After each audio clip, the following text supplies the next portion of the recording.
Percent yield is actual over theoretical times 100. The actual yield has to be given to you, or you're going to find it in an experiment. Theoretical is what you solve for. That's what we've been solving for with the table.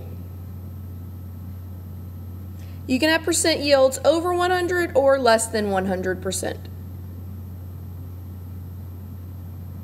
So in this problem, we need to calculate the theoretical yield of methanol. So pause the video and convert your CO and H2 to methanol and find your theoretical yield.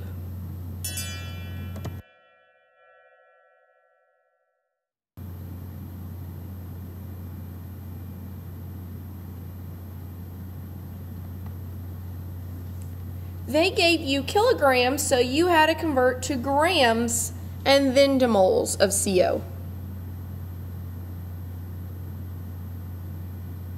Remember, there's 1,000 grams in a kilogram. Convert grams to moles. Mole to mole ratio.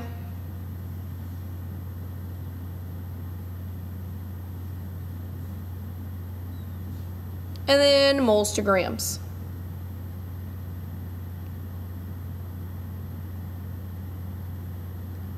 You should get 7.83 times 10 to the 4th grams. Do the same thing with our hydrogen. It also is in kilograms, so we had to convert to grams.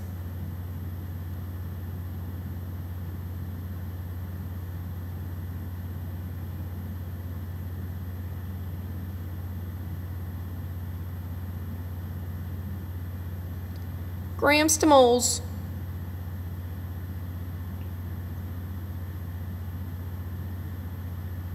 Mole to mole ratio. And finally, moles to grams.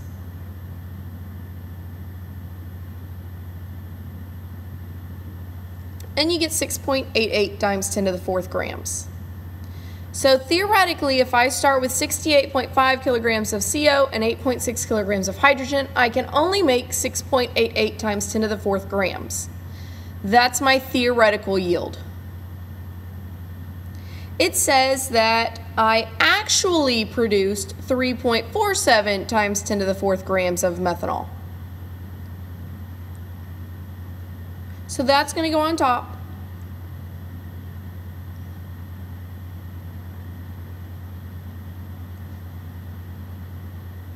And my theoretical goes on bottom. And all of that multiplied by 100. Notice that your two substances have to be the same. I have to have grams of methanol over grams of methanol. Solving that out, I get 51.9%.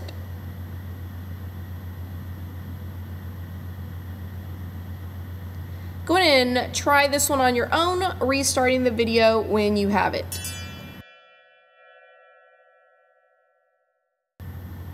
First, you needed to balance it, so you get 164.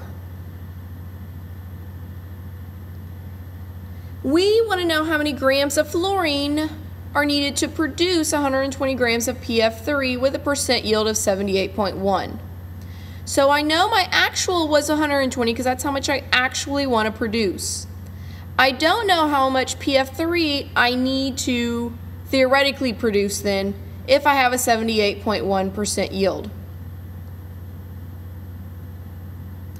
Dividing by 100, I get 120 over x equals 0.781.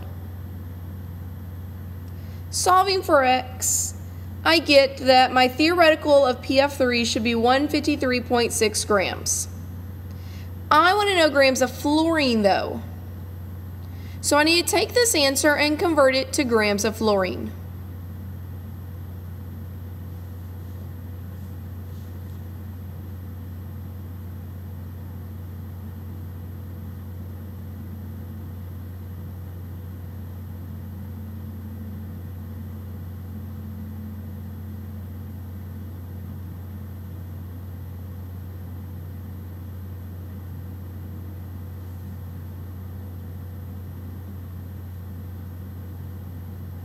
And so you get 99.5 grams of fluorine.